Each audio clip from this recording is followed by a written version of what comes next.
नमस्कार, भारत माता की जय, वंदे मातरम। स्वागत, अभिनंदन, वंदन आप सभी का आपके अपने इस प्यारे से YouTube चैनल में। साथियों, फिर से इंपॉर्टेंट क्वेश्चंस लेके आया हूँ। आप अपने आप को चेक करिएगा कि कितने आपके सही होते हैं और कितने आपके गलत होते हैं।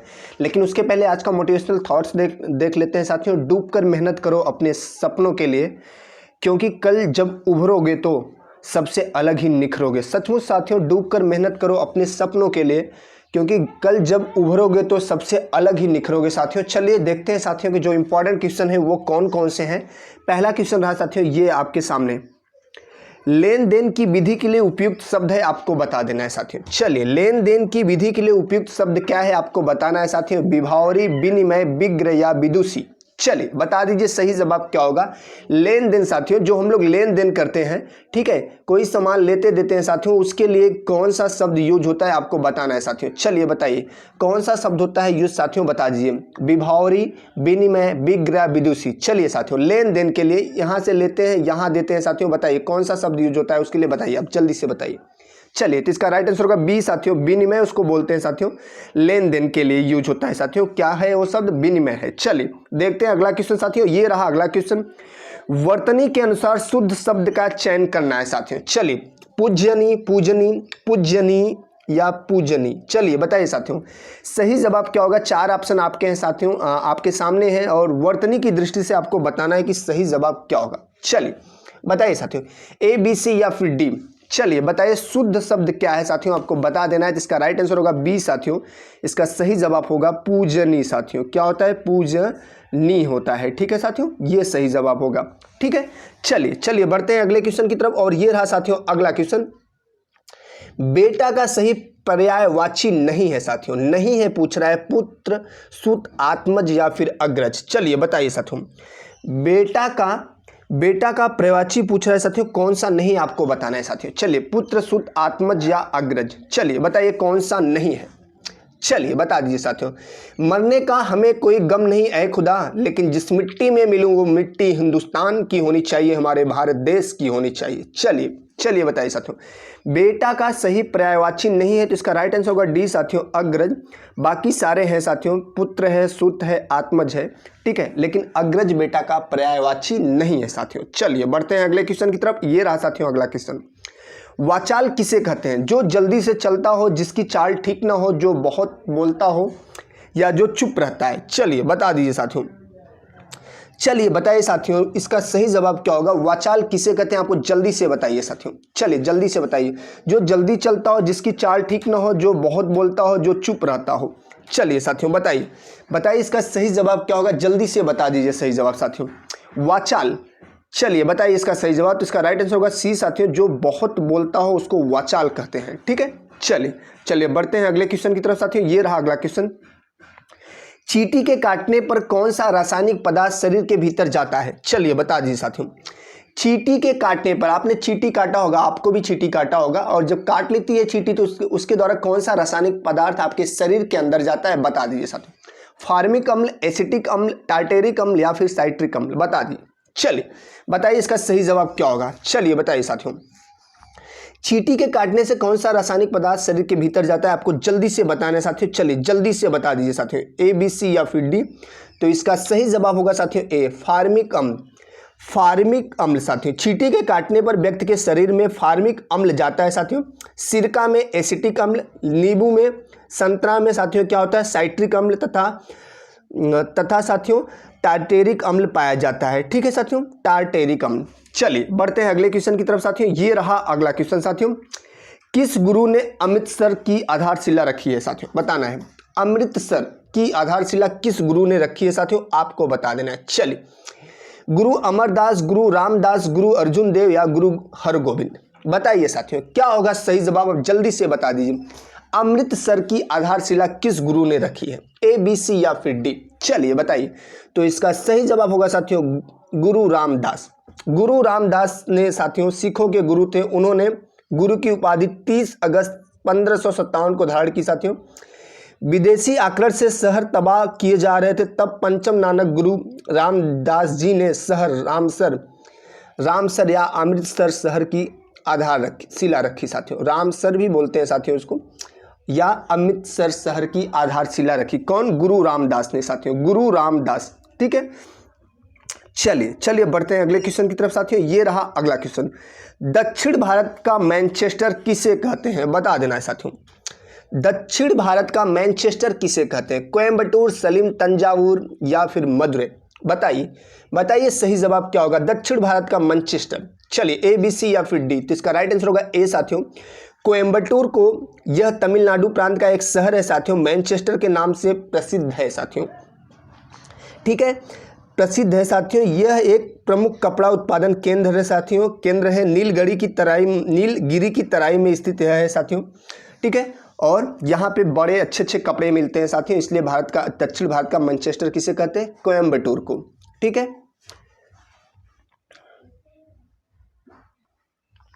चलिए बढ़ते हैं अगले क्वेश्चन की तरफ साथियों। ये रहा अगला क्वेश्चन।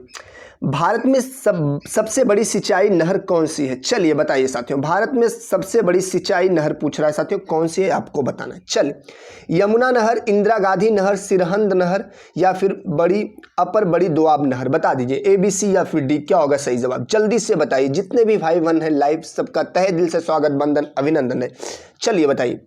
चलिए बताइए इसका सही जवाब क्या होगा?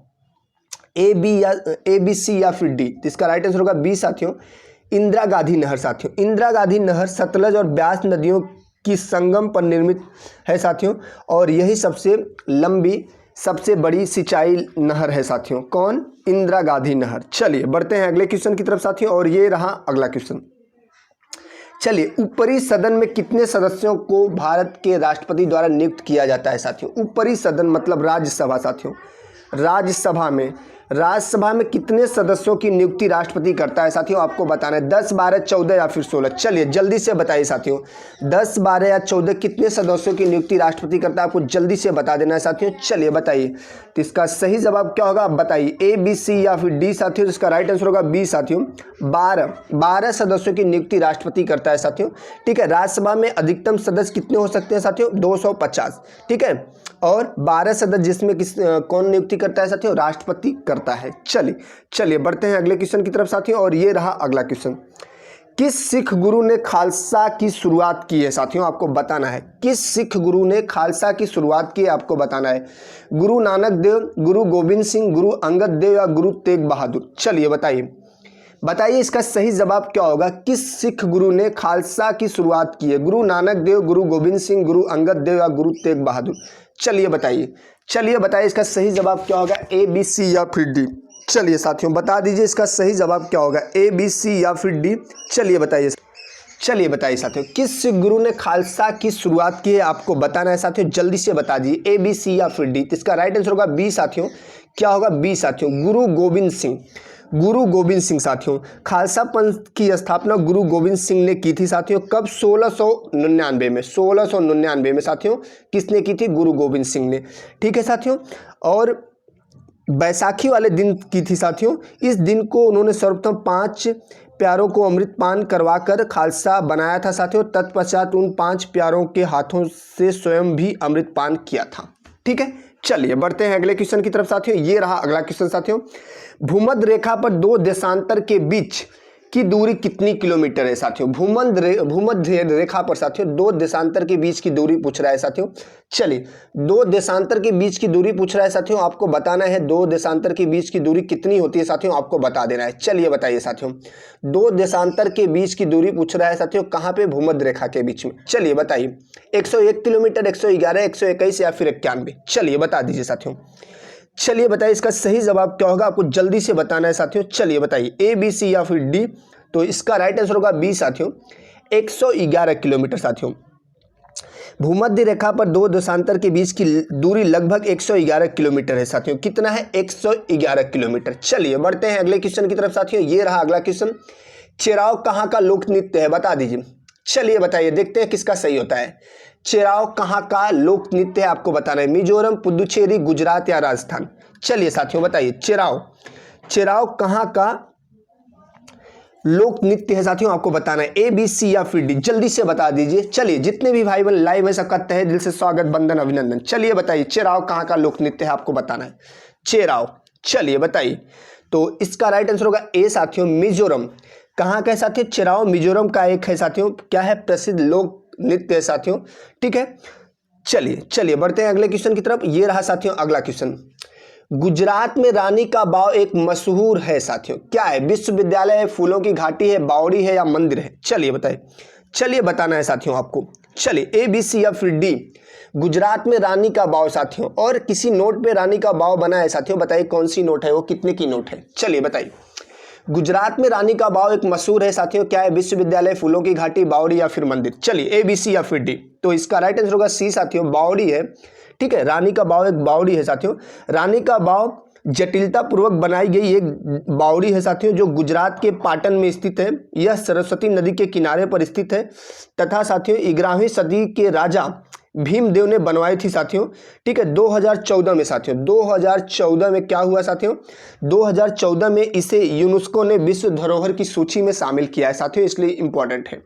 2014 में विश्व धरोहर की सूची में यूनेस्को ने इसको शामिल किया साथियों, इसलिए बहुत ही इंपॉर्टेंट है। चलिए बढ़ते हैं अगले क्वेश्चन की तरफ। ये रहा अगला क्वेश्चन साथियों। दाची-गाम राष्ट्रीय उद्यान कहाँ स्थित है? आपको बताना है साथियों, दाची-गाम राष्ट्रीय उद्यान कहाँ स्थित है? चलिए ए, बी, सी या फिर डी। उत्तराखंड, मिजोरम, जम्मू कश्मीर, जम्मू और कश्मीर, हिमाचल प्रदेश? चलिए बता दीजिए साथियों, दाची-गाम राष्ट्रीय उद्यान कहाँ स्थित है? आपको बताना है साथियों, ए, बी, सी या फिर डी। तो इसका सही जवाब क्या होगा साथियों? सी, जम्मू और कश्मीर में है साथियों। कहाँ है? जम्मू और कश्मीर में। दाची-गाम राष्ट्रीय उद्यान जम्मू कश्मीर में स्थित है साथियों। उत्तराखंड में क्या है? राजाजी राष्ट्रीय उद्यान है साथियों। हिमाचल प्रदेश में क्या है? गोविंद सागर राष्ट्रीय पार्क है साथियों। ठीक है, चलिए बढ़ते हैं अगले क्वेश्चन की तरफ साथियों। और ये रहा अगला क्वेश्चन साथियों। काला घोड़ा कला उत्सव किस शहर में आयोजित किया जाता है? आपको बताना है साथियों। चलिए बता दीजिए साथियों, काला घोड़ा कला उत्सव इंपॉर्टेंट है साथियों, बहुत इंपॉर्टेंट है। चलिए बताइए, नई दिल्ली, हैदराबाद, पुणे या फिर मुंबई? बताइए सही जवाब क्या होगा? तो इसका राइट आंसर होगा डी साथियों, मुंबई में। काला घोड़ा कला उत्सव किस शहर में साथियों? मुंबई में आयोजित किया जाता है साथियों। बड़ा ही इंपॉर्टेंट है, इसको आप स्टार लगा लीजिए और इसको अच्छे से याद रखिएगा।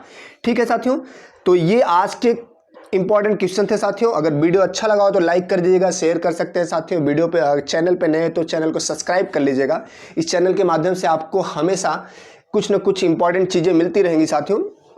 ठीक है, अपना ख्याल रखिएगा, माता पिता, गरीबों और बड़ों का सम्मान करिएगा साथियों। भारत माता की जय, वंदे मातरम एंड जय हिंद साथियों।